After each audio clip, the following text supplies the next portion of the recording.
Hello, mga kamaster, maraming salamat po sa lahat ng tumatangkilik ng Number 1 Supreme Warrior.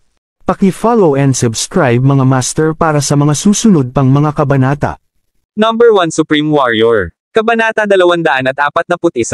Tama, kukunan kita ng litrato bilang alaala kapag nangyari iyon. Si Matt noon. Galit na sinabi niya iyon na may nag-aapoy na puot. Walang pinapayagang gumamit. Phones there? Nagsimulang paalalahanan ng manager ang karamihan. Fine, itong brat. Ang swerte. Bahagyang nadismaya si Matt. Maya-maya pa ay dumating na ang mga tao. Sa ikatlong palapag. Ang ikatlong palapag ay isang higanteng korte na hugis sphere, doon. Ay mga gallery sa lahat ng dako at sa gitna ng lahat ay isang boxing ring. Mga ilaw na sinanay dito. Fane, bakit siya nandito? Sa kabilang bahagi ng silid. Magkasamang manunood ng kompetisyon sina Young Master Clark at Neil. Kasama ang ilang mayayamang lalaki. Simula nung araw na nalaman ni Ken yung Neil. Tila maganda laban kay Fane, nagsimulang makipag-ugnayan ang dalawa. Lalong nabalisa si Ken kay Fane. Ito ang dahilan kung bakit niya tinanong si Neil. Out ngayong gabi para pag-usapan kung paano nila tatapusin si Fane o hiwalayan si Fane. Selena, hindi nila inaasahan na nandito rin si Fane. Nandito rin si Selena. Nagdilim ang ekspresyon ni Neil. Ang mag-asawa ay tila sila ay nasa mabuting kalagayan. Mga tuntunin. Hindi lang ba ang mga taong nakarating dito ang mga nag-book ng marangyang pribadong kwarto? Napaisip si Ken at tumingin sa mga tao.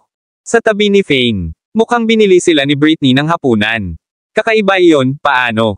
Nakilala ba ni Britney sina Selena at Fane? Paano siya magiging handa na gumastos? 1,000,000 pera para ibili sila ng hapunan. Who knows? Nakikita silang magkasama. Nakakainis ako. Galit na sabi ni Neil. Naisip ni Neil na masyadong duwag ang kanyang ama. Pinaluhod niya ito kay Fane noong isang araw para humingi ng tawad sa kanya. Ang higit pa. Naisip niya ito, lalo siyang napahiya, parang isang mental health. Nagkakaroon ng problema sa loob niya. Veterano lang ang brat na ito, di ba? Nakakatakot talaga. Nandito rin sina Neil at Ken. Tumingin si Fane at ngumiti. Magkakilala itong mga mayayaman kaya normal lang. Bukod dito, sila ay sa parehong wavelength at kadalasan ay hindi maganda. Sabi ni Selena kasama paghamak. Pagkatapos sabihin iyon, tumingin siya sa boxing ring at nag-aalalang sinabi. Mag-ingat, huwag gumawa ng anumang bagay na higit sa iyong kakayahan. Kung hindi mo kayang talunin siya, mag-isip ng mga paraan para protektahan ang iyong sarili. Wifey, so ako talaga yon. Importante sa'yo. Nakangiting tumingin si Fane kay Selena. Hindi ikaw. Nahihiya si Selena at ipinikit ang mga mata. Ayoko lang na mawala siya kay Kylie. Tatay. Sige, 11:00 na. Naniniwala akong matagal nang naghihintay ang lahat. Tonight's match will be incredibly entertaining as the man who came for. Ang hamon ay isang opisyal na kababalik lamang mula sa hukbo. Sa katunayan, siya ay isang marshal. Ang kanyang pangalan ay Dennis Howard. Kabanata 242. Dennis, bakit siya nandito? Napasinghap si Ken nang marinig ang pangalan. Siya. Hindi inaasahan na ang kanyang mabuting kaibigan ay nag-sign up para sa laban. Ngayong gabi, F*6, kilala mo si Dennis. Natigilan si Neil bago idinagdag, his. Isang marshal, yung tipong may explosive combat capabilities. Siyempre kilala ko siya, magkaibigan tayo. Kung iyon ang kaso, ang Amerikanong ito ay namamatay ngayong gabi. Medyo natuwa si Ken. Haha, mukhang nakakaaliw ang laban ngayong gabi. Wala akong pakialam kung nakakaaliw, nandito kami para sa palabas. Neil. Tumawa bago bumulong kay Ken, since you said that this Marshal Dennis. Ang kaibigan mo, bakit hindi mo siya ipapatay ng tahimik isang araw? Hanggat sa pagkamatay niya, magkakaroon tayo ng pagkakataon, hindi ba? Nagdilim ang ekspresyon ni Ken. Nang marinig iyon, akala mo ba hindi ko naisip ang tungkol dito? Ako did ask him for help to mess that brat up but somehow, Dennis ended up na sinasabi sa akin na huwag gumawa ng gulo para kay Fane. Sa katunayan, sinabi niya ang buong Clark. Baka magka-problema ang pamilya. Talaga. Nagdilim din ang ekspresyon ni Neil. Natakot siya. Moher *sacker, maaaring mas malakas ang lalaking ito kaysa sa isang Mariskal. Kung ganoon nga ang kaso, nangangahulugan ba iyon na siya ang maalamat na hari ng digmaan? Kung siya talaga ang King of War, we're in trouble. Gayunpaman, kami. Wala akong narinig tungkol sa isang hari ng digmaan na nagngangalang Fane sa gitna Province, mayroon ba tayo? Hinanap ko rin ito online. Kung siya talaga ang King of War, isa o dalawang level lang siya sa ilalim ng God of War. Sa makatuwid, hindi natin kayang sakta ng isang taong ganyan. Pilit na ngumiti si Ken at tumingin. Fane na naman. Anyway, I think Fane isn't a King of War. Kung siya, gagawin niya. Nananatili pa rin sa lumang bahay na iyon kasama ang kanyang asawa. Maaari siyang bumili ng mansion ngayon. Ang isang hari ng digmaan ay tiyak na gagawaran ng isang gwapo. Kabuuan ng pera pagkatapos umalis sa hukbo. Iyan ang akma. Tumanggo si Neil.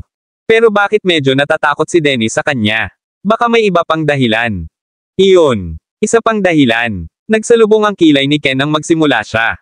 Iniisip ito. Pagkaraan ng ilang oras, nagdingning ang kanyang mga mata nang sabihin niyang, nakuha ko, doon. Ay dalawa lamang ang posibilidad kung bakit si Dennis ay magsasalita pabor kay Fane, isa. Hindi siya tugma para kay Fane, na medyo imposible. Malamang si Fane lang. Isang normal na sundalo kaya paano niya matatalo ang isang marshal. Tungkol naman sa pangalawa. Posibilidad, maaaring binigyan ni Fane si Dennis ng ilang mga benepisyo o nangako sa kanya. Isang bagay. Mga benepisyo. Anong mga benepisyo ang maipapangako ni Fane kay Dennis? Siya ay malinis. Pilit na ngumiti si Neil, hindi niya akalain na pwede pala. Young Master. Hugo, huwag kalimutan na ang asawa ni Fane ay maganda. Paano kung nangako si Fane kay Dennis na magpapalipas ng gabi si Selena sa kanya? Kung narinig ni Dennis ang ganyang proposal, sa tingin mo ba tatanggi siya? Although Dennis is into my sister, ako.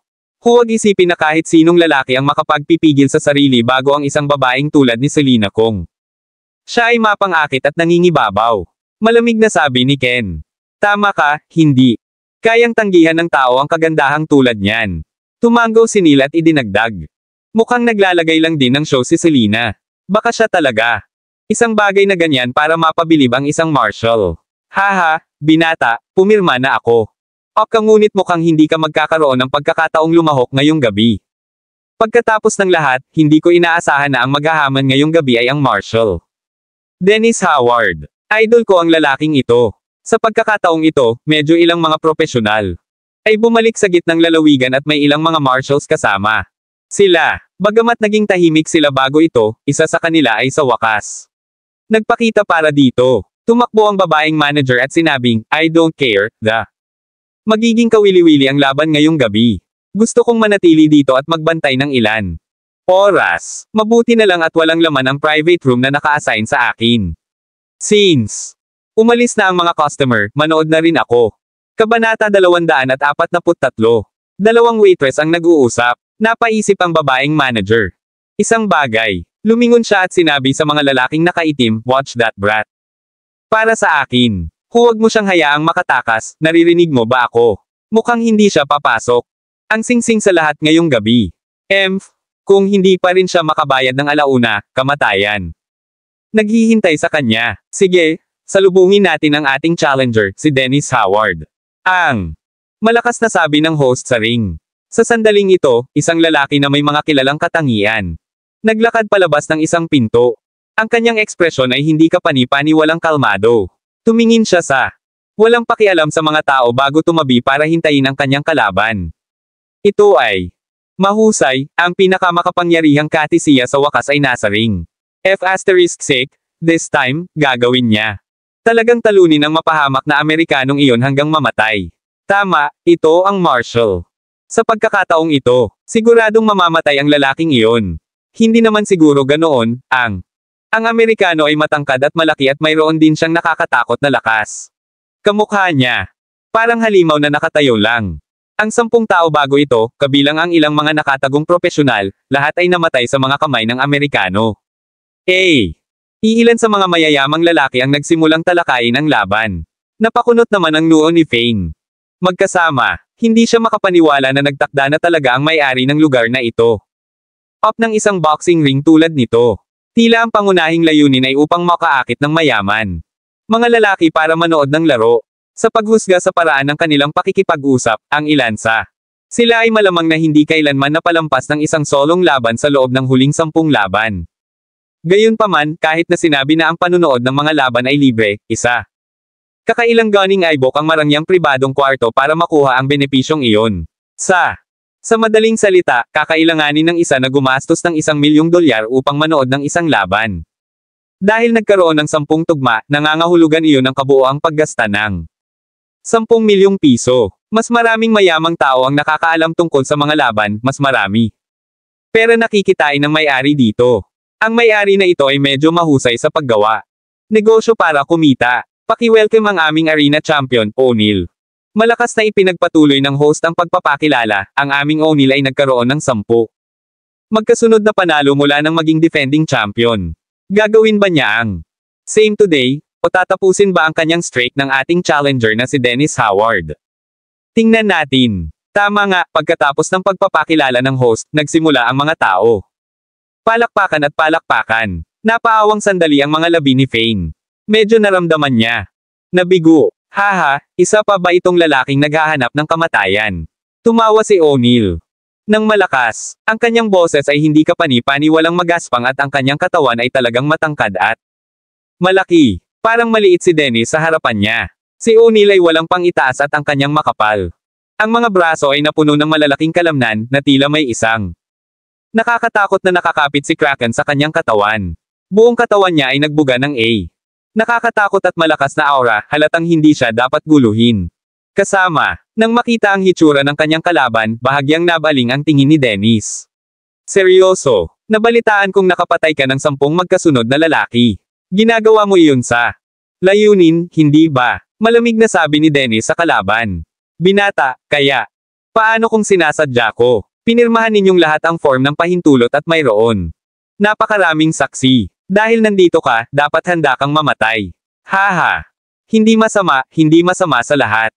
Kung kaya kitang patayin, isang marshal ngayon, maganda iyon. Nakapatay ka na ng ilang mga Amerikano sa larangan ng digmaan, hindi ba? Maghihiganti ako para sa kanila ngayon. Tumawa ng malakas si O'Neal. Hindi niya kinuha. Seryoso talaga si Dennis. Hindi ko matindaan kung gaano karaming tao ang napatay ko, ako ay hindi nag-abalang magbilang. Naikuyom ni Dennis ang kanyang kamao, nag-iingay ang kanyang mga kasukasuan. Mula sa alitan, yumuko siya ng kaunti, humakbang sa lupa, at umangkas patungo sa kanyang kalaban. Ngunit alam ko na papatayin ko pa ang isa ngayon. Kabanata 244. Ang bilis, sigaw ni Britney at ng mga tao. Naakit ang lahat. Anong nangyari sa ring? Mabilis si Dennis, siya dashed out sa pagpikit ng mata na parang leopardo. Bago pa man makahalata ay nakapasok na siya. Harap ng O'Neal. Bang! Dama po ang kamao ni Dennis sa dibdib ng kalaban. Ang matigas at malakas ang suntok. Ano, natamon siya. Oh my God, never pa yan. Nangyari. Great hit. Haha. Mababa ang tingin ng lalaking ito na si O'Neal. Kathy Sia, saktan mo siya ng malakas. Ang daming sumabog. Pagkatapos ng suntok niya, si Dennis naman. Itinulak pabalik ng puwersa ng reaksyon. Napaatras siya ng ilang hakbang at tinitigin. Seryosong ekspresyon ang kanyang kalaban. Hindi siya naglakas loob na kumalma. O'Neal. Umatras lang ng isang hakbang at sumili ang evil grin sa mukha niya. Haha, hindi masama. Isa kang marshal ng Kathy Sia kung tutuusin kaya mas may lakas ka kaysa sa ibang walang kwentang brats. Lahat ng humamon sa iyo ay isang bayani. Dennis. Galit na tumingin sa kalaban. Bagamat nawala silang lahat, sulit sila. Bawat paggalang sa kanyang puso. Haha, bayani. Tanging mga nanalo ang isinasaalang-alang. Mga bayani, ang mga talunan ay mga basura at duwag. Sa akin, wala sa inyo ang may kakayahan ng pakikipaglaban. Lahat kayo mahina sa akin. Tumawa ng malakas si O'Neal. Ito ay imposibleng ilarawan kung gaano siya ka-arrogant. Talaga, sa kasamaang palad. Nanalo si Kathy Sia sa labanan sa pagkakataong ito kaya tayo ang mga bayani. Ngumisi si Dennis. Layunin. Gusto niyang asarin ang kalaban. Tama, narinig ni O'Neal. Iyon at kinuyam ng mariin ang kanyang mga kamao na may mga ingay mula rito. Nanalo ka. Kung hindi mo pinatay ang aming War Emperor, baka nagkaroon kami ng pagkakataon. Natalo ka sa digmaan sa wakas, hindi ba? Masyado ka bang duwag? Tanggapin ang katotohanan. Nagsimulang gumalaw si Dennis pagkasabi nun. This time, ang bilis ay mas mabilis kaysa dati. Nasa harap na siya ni O'Neal bago pa mapansin ng sinuman, at sunod-sunod na suntok ang ibinato niya sa kanyang kalaban. Katawan. Bang, bang, bang. Malakas ang mga suntok ni Dennis sa bawat suntok. Dumating na may malakas na putok at ang kanyang kalaban ay umatras mula sa mga tama. Si O'Neil ay umungol sa galit na parang halimaw. Naikuyom niya ang kanyang kamao at pinalo. Dennis, bang! Sa pagkakataong ito, nagsalubong ang kanilang mga kamao. Naitulak si Dennis pabalik. It took some effort for him to gain his balance as he shake his hands. Masigla at naramdaman na medyo namamanhid ang kanyang mga palad. Paano kaya ang lalaking ito? Napakalakas ba? Isa pa, ilang beses siyang tinamaan ng mga suntok ko. Ngunit hindi mukhang apektado sa lahat. Kung ito ay isang ordinaryong tao, siya ay magiging patay na agad. Mukhang ang lalaking ito ay isang sundalo na nakatutok sa katawan. Pagdadalisay. Siguradong hindi siya normal. Ang hirap hawakan. Dennis ay medyo natakot. Bihira lang siyang makatagpo ng ganoong profesional na manlalaban. Ang kakayahan ng lalaking ito sa pakikipaglaban ay maaaring kasing husay ng isang martial o mas mahusay pa kaysa sa ilan. Ang galing nito, hindi man lang tinamaan si Dennis. Isang kamao lang. Mauntog. Nakaranas na ng ilang suntok si O'Neil. Siguradong gagawin ni Dennis manalo. Excited na tumalon ang matambok na babaeng manager sa tabi ni Fane. Madamdamin tungkol dito. Mukhang gusto mo talagang manalo si Dennis. Kabanata 245. Pilit na ngumiti si Fane habang nakatingin sa manager. No she asterisk T, galing siya. Kathy siya. Ang maldito na O'Neil na iyon ay pumatay ng napakarami sa atin, syempre gusto ko siya. Mamatay ng mas maaga. Ang aming boss ay sumobra sa pagkuha ng pagtatanggol na ito. Kampyon at iginawad sa kanya ang 2 milyong bucks para sa bawat laban na kanyang napanalunan. Galit na sabi ng babaeng manager. Napabuntong hininga si Fane. Uy, sana manalo si Dennis. Masyadong. Kung iyon ang kaso, hindi ko na kailangang gawin ito sa aking sarili. Sa sandaling ito, Fane huminto muna bago nagpatuloy, pero masasabi kong walang laban si Dennis. Para kay O'Neil. Anong pinagsasabi mo? Idol ng lahat si Dennis. Tama, martial siya. Paano mo masasabing hindi siya katapat? O'Neil. Bata, bubugbugin kita. Ilang manunood sa paligid ni Fane. Nagsimulang saway sa kanya. Galit ding pinandilatan ng babaeng manager si Fane. Kung maaaring nakakamatay ang mga tingin, magkakapira-piraso na si Fane. Hobby, bakit hindi ka sumuko? Kung si Dennis ay walang kapareha sa kanya, hindi ka ba niya magagawa? Walang pagtatanggol. Nag-alala si Selena pagkatapos marinig iyon. Gaya nga ng kasabihan. Pinanood ng mga Leiko ang palabas habang napansin ng mga eksperto ang mga detalye. Bagaman, parang si Dennis ang may kapangyarihan, naniwala si Selena mula kay Fane. Ay isang sundalo sa larangan ng digmaan sa loob ng 5 taon, malamang na alam niya. Bagay na hindi ginawa ng mga ordinaryong tao. Iyon ang dahilan kung bakit nabuo ang mga salita ni Fane. Hindi mapalagay ang kanyang pakiramdam. Anong pinagsasabi mo? Paanong mawawala si Dennis?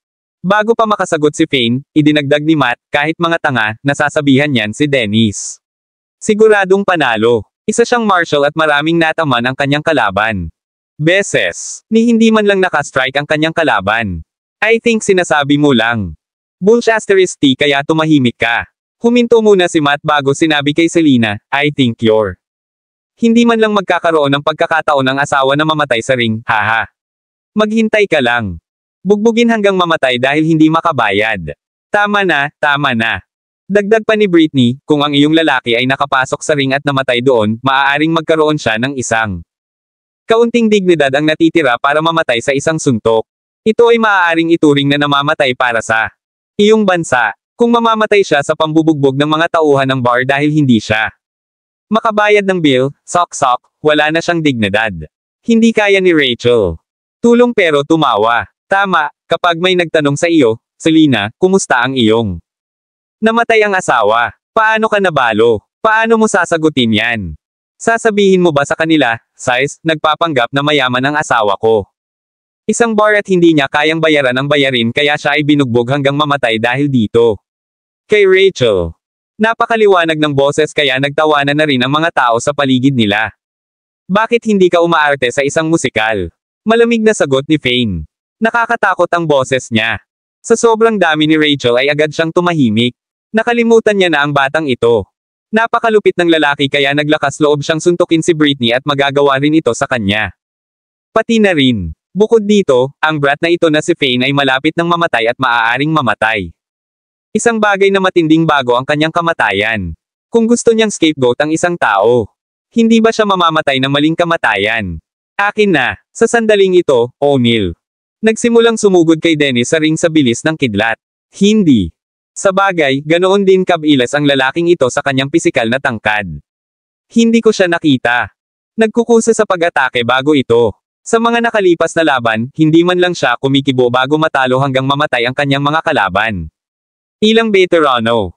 Bulalas ng mga manunood. Bang, bang, bang. Bawat suntok ay yumanig kay Dennis at lumipat siya pabalik. No way, talo ba talaga siya? Tumingin ang babaeng manager kay Fane bago ibinalik ang tingin sa singsing. Ang kanyang ekspresyon ay mas madilim kaysa dati. Kabanata 246. Masyadong matindi ang laban sa arena. Parehong partido ay pagpunta sa ito ng buo.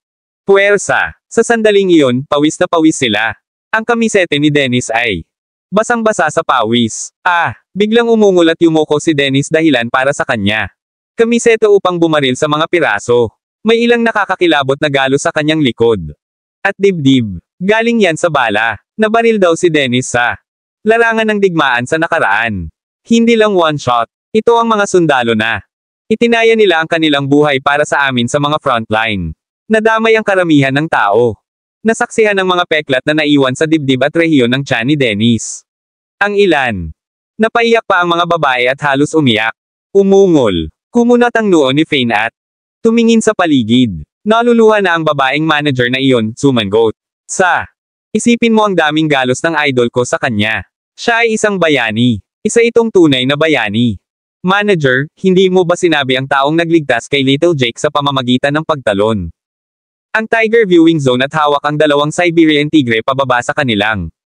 Idol mo ba si Heads? Tanong ng babaeng supervisor sa tabi niya bilang paalala. Idol ko din siya. May dalawa na akong idolo ngayon. Hindi, dapat tatlo, doon. Isa pang idolo dati. Gumawa siya ng serbisyo publiko sa pamamagitan ng pagpatay sa mahigit 200 katao. Mula sa angkan ng Dragon God sa isang gabi. Idol ko din yang ganyang tao. Paliwanag ng babaeng manager habang lumuluha. Nakaramdam ng awkward si Fane. Ginawa niya.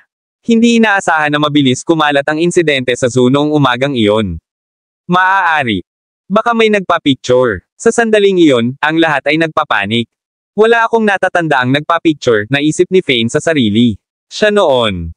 Tumingin sa babaeng manager at nagtanong, paano mo nalaman ang tungkol sa insidente sa zoo? Siyempre alam ko. Ang aking kaibigan ay nagpunta sa zoo na ito. Umaga. Nasaksihan niya ito ng sarili niyang mga mata. Mabilis ang babaeng manager. Idinagdag na balitaan ko na ang lalaki ay napakagwapo at malakas. Nakaramdam ng hiya si Fane. Para purihin dahil sa kanyang hitsura mismo sa mukha ay nararamdaman, medyo maganda. Hehe, talaga. Mangyaring itigil ang mga papuri.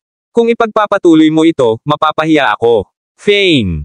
Natatawa. Parang 2 sa 3 idol niya ay siya. Ang babae. Nilaibat agad ni manager ang mata niya kay Fane. Bakit parang nahihiya ka? Hindi kita pinag-uusapan. Tignan mo lang sarili mo, hindi mo kaya. Kahit kayang uminom. Wala kang ikasampung bahagi ng kanyang nakamamanghang hitsura. Napatulala si Fane. Nagpatuloy siya sa pagtingin sa arena. Bang, bang. Putok. Sa sandaling iyon, ang labanan sa arena ay kasing tindi ng dati. Dennis. Halatang ilang tama ang nataman sa katawan ng kalaban. Gayunpaman, ang matigas ang katawan ng kalaban. Bagamat iniluwa niya ang isang subo ng dugo, ang kanyang ang mga pinsala ay tila mababaw. Paf! Samantala, dahil sa mas maliit niyang tangkad, si Dennis ay mas maliksi, na nagpapahintulot sa kanya na maiwasan ang higit pang mga hit. Gayunpaman, dahil sa mas malaking kamao ng kalaban, mahirap para kay Dennis na tiisin ang bawat hampas. Paf! Hindi rin masyadong maganda ang hitsura ni O'Neil. Nakatayo siya doon, nakayuko. At huminga ng malalim. Nako, hindi ba match si Dennis sa kanya? Siya ay nagdere ng kaunting dugo. Pagtingin sa stage, si Ken nag-aalala. Pagkatapos ng ilang pag-iisip, sumigaw siya, Dennis, kailangan mong ibigay ang lahat. Mayroon ka. 3 taon ka na sa larangan ng digmaan. Nagawa mo. Makaligtas sa matinding labanang iyon at hindi basta-basta mamamatay dito. Wala akong mapigil. Mas matagal. Mahinang pahayag ni Dennis habang nanginginig ang mga paa. Noon iyon. Nalumuhad siya, hindi na niya kayang hawakan pa. Hay! Isang buntong hininga ang pinakawalan ni Fane. Masyadong malubha ang mga pinsala ni Dennis. Isa sa kanya. Bali ang mga binti at nagkaroon pa siya ng 3 basag na tadyang. Kabanata 247. Gayunpaman, kahit na sa ganoong sitwasyon, pinanatili ni Dennis ang kanyang tingin kay O'Neil. Ang kalaban ng Amerika. Tumayo ulit si Dennis, nagngangalit ang mga ngipin. Nabali ang isang paa niya, nanginginig ng husto. Haha, tapos ka na. Iyong. Ang mga buto ay dapat mabali sa maraming lugar, ano ngayon? Ayaw pa ring umamin. Pagkatalo, tumawa si O'Neil habang nakatingin kay Dennis. Nakakamangha ka. Upang makatayo sa gayong matinding pinsala. Ang 10 tao bago ka. Ay wala sa ganoong antas. Matagal na nilang inamin ang pagkatalo habang nakahiga sa lupa. Pagkasabi noon, kuminto sandali si O'Neil bago nagpatuloy. Sa kasamaang palad, ang kanilang pag-amin ng pagkatalo at paghingi ng awa ay nahulog sa bingi. Mga tainga dahil sinumpa ko na habang nakatayo ako, papatayin ko ang lahat ng sumasalungat. Anak ng B***. Hayop. Napakaraming tao noon. Nagagalit. Anong mali? Nakikita ninyong hindi ito katanggap-tanggap sa mga bystanders. Halika. Lagdaan ang form ng pahintulot at labanan ako sa arena. Pagbibigyan ko ang hiling mo. Mayabang na ibinuka ni O'Neil ang kanyang mga braso habang nakataas ang ulo na puno ng kumpiyansa. I'll kill you, nagngangalit ang mga ngipin ni Dennis habang tinitiis ang masakit na bituka mula sa kanyang binti at mabilis na sinugod si O'Neil. Ang kanyang binti ay namamaga na parang baliw. Dennis, tumulo ang luha ng babaeng manager. Parang batis, siya ay talagang isang taong may espiritu ng isang sundalo. Dahil ikaw naghahanap ng kamatayan, pagbibigyan ko ang iyong kahilingan. Nang makitang papalapit na ang kanyang kalaban, tumalon sa ere si O'Neil at nagpadala ng sipa sa dibdib ni Dennis. Paf! Kahit matigas ang katawan ni Dennis, hindi na niya ito kayang hawakan pa. Siya ay lumipad pa atras habang iniluwa niya ang isang subo ng dugo. Pagkatapos ay humiga siya sa sahig, hindi makagalaw. Puno ng dugo ang sulok ng kanyang bibig. Nakakuyom ng mahigpit ang kanyang mga kamao, ayaw tanggapin ang kahihinatnan, ngunit naroon. Wala na siyang ibang magagawa. Winnie, pasensya na hindi ako makakasama. Ikaw pa, para sa bansa, kailangan kong lumaban. Mahinang ungol ni Dennis. Ito. Tila hindi niya kayang bitawan ang kanyang pag-ibig, si Winnie Clark. Hayaan mo akong magpadala. Ikaw sa iyong huling paglalakbay. Kinagat ni O'Neil ang kanyang leeg at nagsimulang maglakad. Papunta kay Dennis. Tumigil ka. Nasa ganoong kalagayan na siya. Hindi ba pwedeng magtira ka na lang? Buhay niya. O'Neil, dapat mong isaalang-alang ang iyong mga aksyon. Siya ang aming marshal. Hindi ka ba natatakot na susundan ka ng mga nakatataas kung papatayin mo siya? Tama, hindi siya karaniwang Joe. Siya ang ating marshal. Medyo mayayaman. Nadama ng mga bata ang paggalaw. Ang espiritu ni Dennis, ang kanyang determinasyon na patayin ang kaaway, at ang kanyang ang pagpapasya na ilagay ang lahat sa linya ay yumanig sa kanila sa kaibuturan. Hahaha, ano? Tungkol dito, siya ang pumirma sa consent form. Dahil nandito siya, dapat maging handa sa kamatayan. Tumawa ng malakas si O'Neil. Ganun ba? Tapos ikaw. Dapat handa na ring mamatay. Sa sandaling iyon, isang malinaw na boses ang naging sanhi ng kabuuan. Eksena para tumahimik. Sino yon? Yung batang yon. Sa lalong madaling panahon, isang tao. Napagtanto kung sino ang nagsasalita. Yung lalaking yon, Fane. Nagpalitan sina Ken at Neil. Sulyap na may nalilitong tingin sa kanilang mga mata. Totoo ba ang lalaking iyon? Honey, papasok na ako. Napatingin si Fane kay Selena sa tabi niya bago dumiretso sa arena. WW kahanga-hanga. Nahihirapang lumingon si Dennis at tumingin. Fane. Puno ng luha sa tuwa ang mga mata niya. Hindi niya inaasahan ang pinakamalakas na tao sa Katisiya, ang nag-iisang Supreme Warrior, na lumitaw. Kabanata 248. Haha, hindi ko ine-expect na may magbo-volunteer para sa kamatayan ng ganoon lang. Tumawa ng malakas si O'Neil, pagkatapos ay sinabi, Anak, hayaan mo akong tapusin ang kalokohang ito ng isang marshal. Bago ako makarating sa iyo. Huwag magmadali. Kung gusto mong mamatay, kailangan mong pumila. Hindi siya pwedeng mamatay sa kamay ng basurang tulad mo. Sinimulan ni Fane ang dulo ng kanyang mga daliri sa paa at madaling tumalon papunta sa arena na mas matangkad sa A. Tao. Pagkatapos noon, tumayo siya roon habang nasa likod ang mga kamay. Si Dennis, sino? Nakahiga sa sahig kanina, hinarang ni Fane. Grabe ang lalaking ito. May kakayahan. Nagawa niyang tumalon hanggang doon. Isang tingin ng pagtataka. Lumitaw sa titig ng babaeng manager. Sayang, mamamatay pa siya. Masyadong makapangyarihan ang O'Neil na iyon. Kahit si Dennis, isang marshal, ay walang kalaban-laban. Siya, sabi ng supervisor. Hehe, Selina Taylor, you're really letting your. Ang asawa ay nakikibahagi sa laban. Kahit na ang marshal ay nasa pintuan ng kamatayan, hindi ba? Mamamatay na lang siya ng masama. Buntong hininga, hindi ko akalain na ang asawa mo ay magsasapanganib. Ang kanyang buhay para sa isang libreng pagkain at $3 milyong na gantimpala. Nakakapanghinayang iyon. Kung mamatay siya, kailangan mo pa ring bayaran ang bayarin. Sabi ni Matt, tuwang-tuwa sa kanila. Suliranin. Kahit namatay siya, mas magaling pa rin siya sa larwang lalaki na tulad mo. Ikaw. Wala ka man lang lakas ng loob na pumasok sa arena, di ba? Ang tingin ni Selina ay malamig. Naiinis siya sa dati niyang crush sa moron na ito.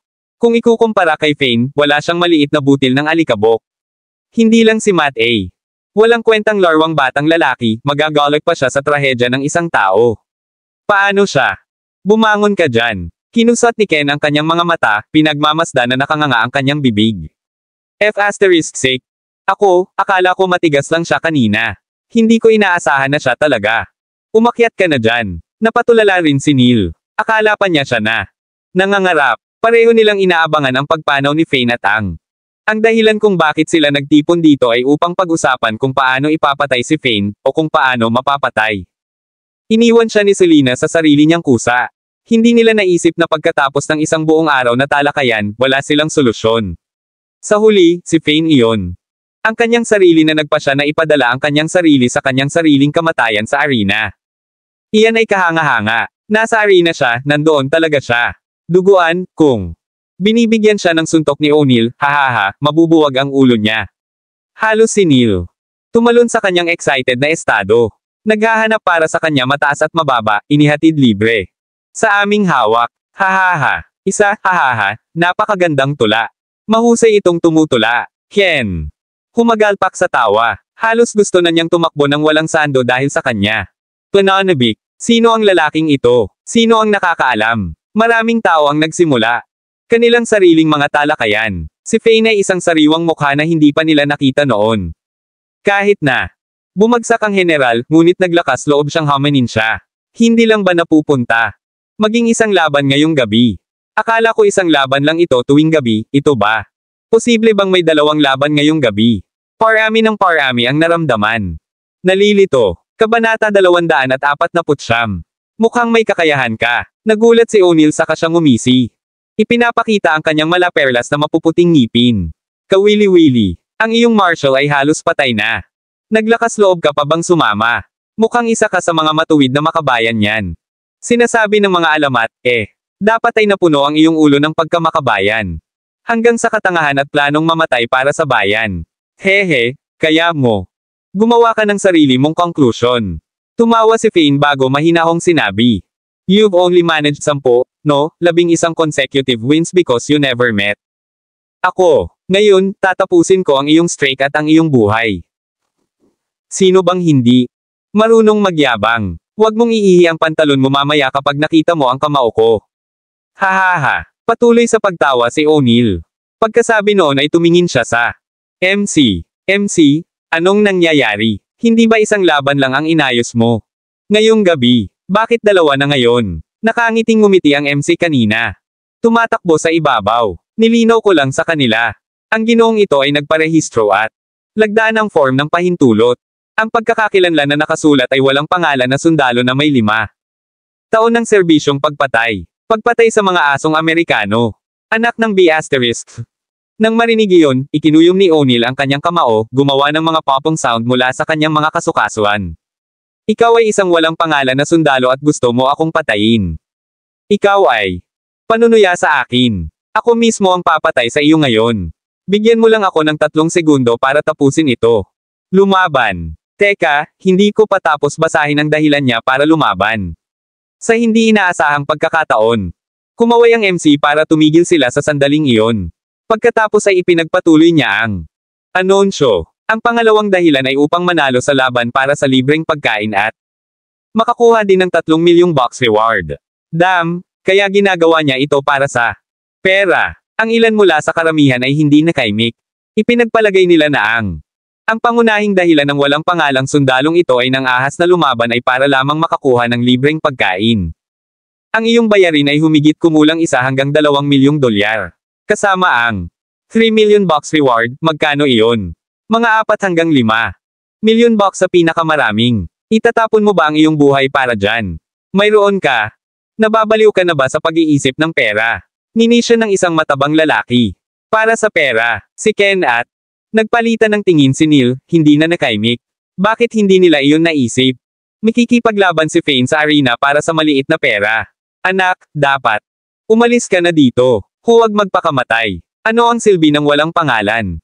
Sundalong tulad mo na itatapon ang iyong buhay. Sabi ng isang mayamang babae habang siya nagsimulang tumawa. Nagliwanag ang kapaligiran sa kanilang paligid habang ang ilan sa akala ng audience ay gumagawa sila ng skit. Si Dennis, na nakahiga sa sahig, nakaramdam ng awkward. Si Fane, ang Supreme Warrior, ay pupunta sa ganitong lawak upang manatili nakatago. Sobra lang iyon. To think na tatawagan pa niyang walang pangalan na sundalo. Kung siya ay isang walang pangalan na sundalo, kung gayon ang mga general ay tulad nila. Hindi man lang kwalipikadong buhatin ang walang pangalan na bote ng sundalong ito, gayon pa man. Dahil nasa arena si Fane, nabigyan na naman siya ng pagkakataon sa buhay. Manager Wayne, bakit kayo nandito? Magkano ang nagastos ng batang ito? Na naging dahilan upang makilahok siya sa laban para sa libreng pagkain. Tanong ng MC. Nagtataka habang mabilis niyang napansin ang chubby na babaeng manager. Manager. Ngumiti ng mapait si Wayne. Ang taong ito ay nag-order ng 2 treasured na koleksyon mula sa aming tindahan. Ito ay orihinal na higit sa 14 na milyong bucks sa mga gastos, ngunit sabi ng general manager na pwede natin siyang bigyan ng 20% discount, sila. Sinira ang record ng aming tindahan para sa pinakamataas na gasto sa isang resibo. Pagkakaroon. Sabi ni Manager Wayne, nakaramdam ng kawalan ng magawa. Sa kabuuan, ito ay nasa paligid ng 12 milyong bucks. Sa kasamaang palad, ang batang ito ay hindi kayang magbayad at sinubukang umalis. Nang hindi nagbabayad, pinigilan siya ng ating mga tao. Pagkatapos niyang malaman na siya maaaring iwaksi ang pagkain at $3 milyong na gantimpala sa pamamagitan ng pagkapanalo sa arena match, pumunta siya rito para magparehistro. F*** me, ininom niya yung 2 treasured collections. Ang taong ito ay talagang marunong mag-enjoy sa buhay. Isang tao. Tumawa ng mapait. Isang bagay ang enjoying life, pero ngayon, malapit na siyang mawala. Buhay. Sinusubukang kumilos ng matigas at tinatrito ang isang tao sa isang pagkain sa kabila ng pagiging mahirap. Hindi ba niya alam kung anong klaseng lugar ito? Ito ba ay isang lugar na kaya niya kumain at magdash? Ilang yang master ng isang third class na aristokratikong pamilya. Idinagdag sa walang magawang tono, tiyak na minaliit ng batang ito ang laban sa arena. Sa tingin ba niya kaya niyang manalo dahil lang may alam siyang mga galaw pagkatapos niyang makapasok? Hukbo sa loob ng ilang taon. Haha, lumalabas na siya ay napakahirap magbayad. Humagalpak ng tawa si Neil. Fane, nakakagulat ka. Wala kang pera. At naglakas loob ka pa ring magpakain sa iba. At saka, naglakas loob kang gumastos. Ang dami. Bago ka mamatay, kailangan kitang bigyan ng malaking thumbs up. Ito ay ang unang pagkakataon sa buhay ko na nakakita ako ng taong napakatapang. Ito rin ang una. Oras na nakita ko ang isang tao na nawala ang kanyang buhay dahil sa pagiging matigas. Kabanata 250. Hahaha, joke lang. Kaya iyon ang dahilan kung bakit sinusubukan mong hamanin ako. Natawa ulit si O'Neil. Anak, last-ditch effort mo na ba ito? Nakulong. Sa pagitan ng isang bato at isang mahirap na lugar, pinili mong hamanin ako dahil ikaw. Mamamatay ba man lang ng maluwalhating kamatayan at magligtas ng ilang mukha? Tama iyan. Siya. Siguradong iniisip niyang mamamatay siya, bakit hindi mamatay sa pakikipaglaban para kay Katisia? Sino ang nakakaalam kung maaaring iniidolo pa siya ng ilan? Humagalpak ng tawa si Ken. Minsan pa, sa wakas nalaman na natin siya. So yun talaga ang intensyon niya. Sa pagkakataong ito, ang ilan sa mga manunood ay nagsimulang tumingin sa kanya ng may pang-aalipusta at sumali. Bata, dahil nasa stage ka at pumirma sa consent form, ipapadala ko. Ikaw sa iyong paglalakbay. May mapaglarong ekspresyon sa mukha ni O'Neil. Pagkatapos, paggawa ng kanyang pahayag sa kanyang lalamunan boses, siya moved kanyang lumbering figure. Papunta kay Fane. Sandali. Sa sandaling iyon, tumakbo ang general manager ng Lotus Bar and Lounge, humihingal. Nagawa ko na sa tamang oras. General Manager, bakit ka nandito? Ikaw ay dito sa tamang oras. Sinusubukan ng batang ito na kumain at magdash. Nahuli namin siya at siya ay walang paraan upang magbayad kaya narito siya upang hamani ng arena na umaasa ng libre. Pagkain. Mabilis na paliwanag ni Manager Wayne. Tumango ang General Manager. Ako. Alam. Hindi mo hahayaang mangyari ang laban. Hindi ba pwedeng mangyari ang away? Bakit? Tumingin si O'Neil sa General Manager, nalilito. Nakapirma na ang batang ito. Ang form ng pahintulot at pinukaw ako. Bakit hindi tayo lumaban? Ano ang bagay? Hindi kaya espesyal ang background ng batang ito? Siya ba ang bata? Master ng ilang aristokratikong pamilya. Baka naman untouchable siya. Dahil sa background niya, ang ilan sa mga manunood ay nagsimula ng kanilang ligaw. Mga haka-haka. Napangiti ng mapait ang general manager, sa wakas ay ipinahayag, kung ito. Ang bata ay gumastos lamang ng humigit kumulang $1,000,000, kung gayon hindi mahalaga kung siya ay namatay. Mula sa hamon. Gayunpaman, gumastos siya ng humigit kumulang $14 million. Kahit na may ang discount, nasa $12 million pa rin. Kung siya ay namatay, ang panukalang batas na ito ay hindi maaaring mangyari. Madaling ayusin. Walang imak ang karamihan. Nakagastos pala itong batang ito. Napakalaking halaga kaya nag-alala ang general manager na siya ay mamatay at wala nang makakasagot sa bayarin. Sa oras na iyon, siya ay magderones ng malaking kawalan. Kung hindi niya makolekta ang $10 million. Pagkasabi nito, ang general manager then looked at the rich kids and explained, tsaka, he's just an langgam. Kung talagang lumaban siya, hindi siya tatagal ng 3 segundo. Ganun tugma. Hindi karapat-dapat panoorin ngayon, hindi ba? General Manager, ayos lang kung mamatay siya. Nandito pa rin ang asawa niya. Pagdating ng panahon, makukuha mo na lang siya. Bayaran ng asawa ang bayarin. Agad na bulalas ni Britney matapos marinig iyon. Nagulat si General Manager, saka lumingon kay Selena at sabi niya, ano kayang-kaya ng babae? Gusto mong bayaran niya ang bayarin. Ako. Huwag mong isipin na mapagkakatiwalaan siya. General Manager, ang itinakda mong panuntunan ay iyon. Libre ang kainan kung manalo tayo sa laban, ano ito hindi mo kayang bayaran. Talo. Nag-aatubili na makibahagi sa $10 million na iyon. Hehe, kung ganoon. Medyo kuripot ang Lotus Bar and Lounge mo. Binigyan ni Faye ng general manager ng isang matatag na titig, tumatangging tretuhin siya ng magalang. Marahas na umawang ang bibig ng general manager bago niya sinabing, anong kalokohan ka?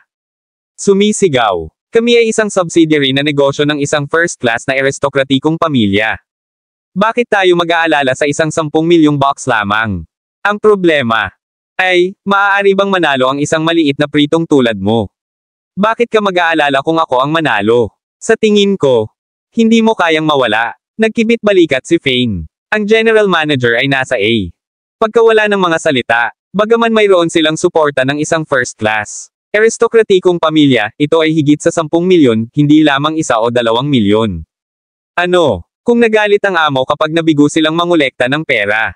Bagamat siya ay ang general manager, siya ay isang empleyado lamang at walang autoridad. Gumawa ng mga ganitong desisyon. Kung hindi dahil sa takot na susundan sila ng kanyang amo, siya hindi sana nagmamadali doon. F***, pwede ba? Maraming salamat mga ka-master sa walang sawang pagsusubaybay, isang like, share, and subscribe naman dyan mga ka-master. Abangan ang susunod pang mga kabanata.